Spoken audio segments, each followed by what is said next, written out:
Welcome back, everyone, to the HNL Movement podcast. Today we have Kalei Greeley here to share her story. She's definitely been through a lot, and she's had a great career at UH, and also doing a lot now in the community to really help kids grow and learn, and just help them to navigate their way through high school. But thank you so much for joining me, Kalei. Thank you so much for having me. I'm really excited. Yes, so let's start by, you have we're talking a little bit before we started recording, and I mean, I don't know much about you. We've worked a little bit after your shoulder surgeries to rehab your shoulders for a short stint. But other than that, I don't know too much about your background and your story. So let's start with that. What was it like growing up? And you did mention to me that you do have family in Hawaii. So that's how you kind of were named Kalei, right? Yeah. And what was it like growing up, and did you move back and forth between California and Hawaii a lot? Share a little bit about that. Yeah, I started playing volleyball when I was about 12 years old, and I was sort of yanked out of softball. I thought that's where I was going to head into. I was sold on softball and at the tender age of 12, but and my family, they kind of thought that it would be better for me to go into volleyball, and just because of my height. And so when they pulled me out, I started at a club, and I played for about a year, and then my grandma, so for my 13th birthday, she decided to take me out to Hawaii for a trip, and that was big because while I was there, she signed me up for one of the camps that Dave Shoji used to run.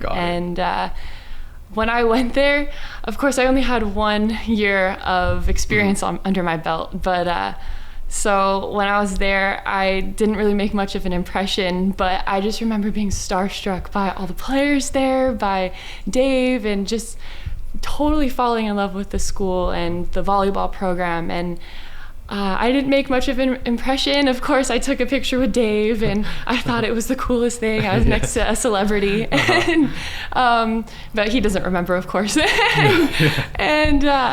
So from then on out, I kind of made it one of my long-term goals to end up at UH, and I would go and visit Hawaii a few times, and of course, get a little bit more in touch with my roots. And I really liked the idea of going to school in Hawaii and kind of learning more about my heritage. And so that's kind of why, that was one of the reasons why I wanted to go to UH. And it kind of stuck with me until I was, in the recruiting process. That's interesting to hear, because a lot of athletes, something small kind of makes you realize, like, I want to work towards that, right? And that's what that camp did for you. So before that camp, were you familiar with UH volleyball or volleyball in general? No, not really. No. So you just showed up to the camp and you're seeing all of these, really, they're like, as you know, Hawaii celebrities, UH volleyball. Yeah. Because it's like the only show in town. Yeah. So explain a little bit about, you mentioned softball. So when did you play softball? When did you start playing in competitive athletics when you were small? Well, my family is pretty athletic. Both my parents, they played college basketball, and they kind of raised me and my brothers to be athletes. So I think we all started maybe around like 6 years old.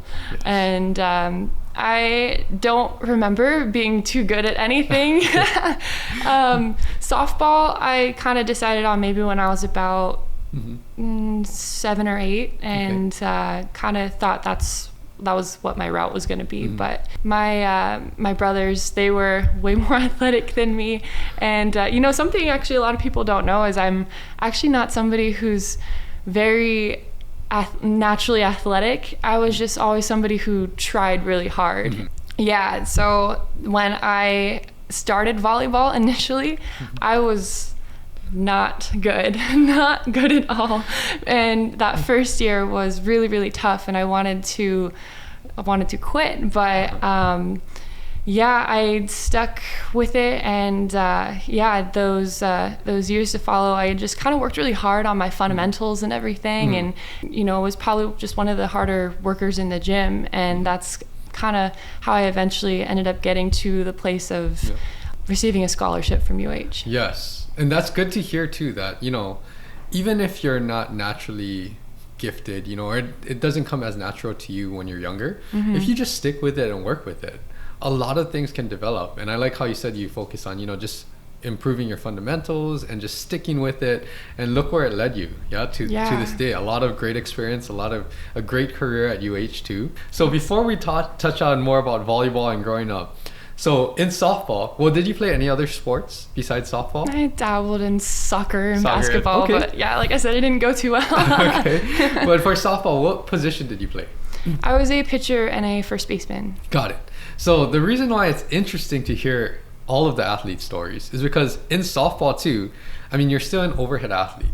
So the way that you have to train and strengthen your arm, I know it's pitching, you know, underhand, but still yet for throwing and overhead sports, it does carry over to a lot of the other overhead sports a lot of the times. Yeah.